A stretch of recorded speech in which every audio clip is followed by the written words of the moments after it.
ভালোবেসে যদি কেউ কিছু দেয়, হাসি মুখে তা নিয়ে নিতে হয়।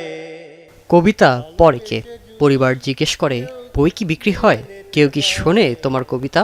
করোনা মুখ কালো অবহেলা। তবুও কবিরা লিখে যান, কারণ কবির কাছে কবিতা পেশা নয়, বেঁচে থাকার উপায় আর সময়কে মনে রাখার। সবে শুরু হওয়ায় এখনও তেমন জমে ওঠেনি অমর একুশে বইমেলা। তাই স্টলের সামনে পাঠক লেখকের ভিড়ের অপেক্ষায় কবিরা। অনেক কবি বলেন, সময় বদলেছে, পাঠের অভ্যাসও বদলেছে। আগের মতো দীর্ঘ লাইনে দাঁড়িয়ে কাব্যগ্রন্থ কেনার দৃশ্য এখন কম দেখা যায়। সামাজিক মাধ্যমের ভিড়ে কবিতা যেন একটু কোণঠাসা, তবুও তারা থেমে নেই। ছোট প্রকাশনা, লিটল ম্যাগ, নিজস্ব উদ্যোগে বই, সব মিলিয়ে কবিরা এখনও লিখে যাচ্ছেন সময়ের ভাষা। নোভা এলইডি টিভি, ঝকঝকে ছবি, নিখুঁত শব্দ, 5 বছরের ওয়ারেন্টি। নোভা মানি সঠিক মান, নিশ্চিত সেবা। আগের থেকে আপডেট হয়েছে প্রযুক্তি অনেকে, কিন্তু কিছু কিছু ক্ষেত্রে লেখক যারা সুরকার গীতিকার আছে তাদের আপনার অর্থনৈতিক উন্নতিটা হয়নি। প্রকাশক ও কবিদের অভিমত, কবিতার পাঠক কমে যাওয়ার পেছনে কয়েকটি কারণ রয়েছে। প্রথমত, ডিজিটাল বিনোদনের বিস্তার। দ্বিতীয়ত, কবিতাকে অনেকেই কঠিন বা বোঝা কঠিন বলে মনে করেন। জ্ঞানীগুণী যারা আছেন তাদেরকে অন্ততপক্ষে এই জিনিসটা খেয়াল করতে হবে, আমরা যদি বই পড়ার অভ্যাস না করি তাহলে কিন্তু আমাদের ভাষা, সংস্কৃতি এবং সাহিত্য হারিয়ে যাবে। অনেক কবি ও প্রকাশক বলছেন, তরুণদের কাছে পৌঁছাতে হলে ভাষাকে হতে হবে সহজ, প্রাসঙ্গিক ও সময় সচেতন।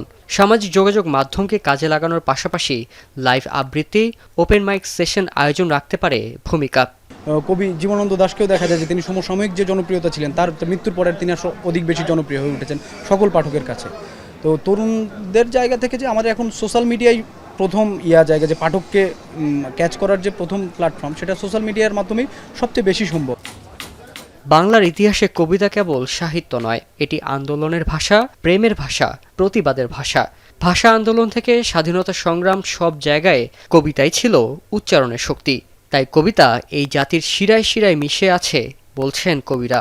নদী এবং নদীর তীর সম্পর্কটা কেমন, ঠিক সেরকম বাঙালির সঙ্গে তার কবিতা সত্তার জীবনটা এইভাবে জড়ে আছে। যেমন আমরা চর্যাপদ থেকে কবিতা পড়েছি, তারপর হচ্ছে যে সমসাময়িককালে, স্বাধীনতা উত্তরকালে, তার আগে রবীন্দ্রনাথ কবিতা পড়েছি, কাজী নজরুল ইসলামের কবিতা পড়েছি, তারপর বাংলাদেশ স্বাধীন হওয়ার পর শামসুর রহমানের কবিতা, নির্মলেন্দু গুণের কবিতা, সৈয়দ শামসুল হকের কবিতা আমাদেরকে প্রলুব্ধ করেছে, আমাদেরকে অনুপ্রাণিত করেছে।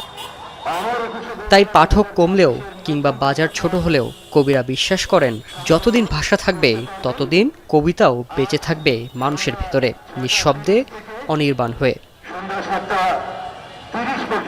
শাহরিয়ার জামান পুলক, এখন, ঢাকা।